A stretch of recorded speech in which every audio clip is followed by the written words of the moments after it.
كل سنة واحنا طيبين. العيد عدى على خير وسلام والحمد لله.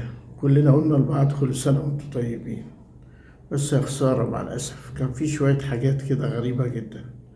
أول حاجة الناس في الشوارع دبحة ومليطة الشارع بالدم ورمية الأعضاء اللي ما بتاكلهاش بره في الشارع. لما ريحة الشوارع بقت ريحتها وحشة، محدش فكر في يوم إن ده كده بيضرنا في الصحة وبيضرنا في المشي وبيضرنا في كل حاجة. لأ عادي.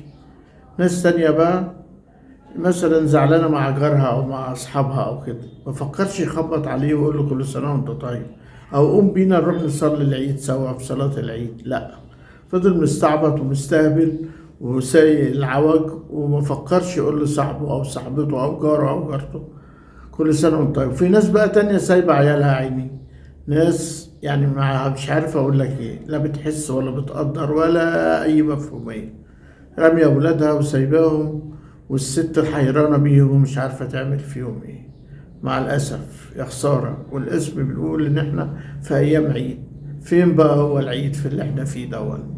يا ريت الناس تخلي بالها من الحاجات دي وتحس وتقدر إن في حاجات كتير خطأ وما تعملهاش وما تكررهاش. شكرا.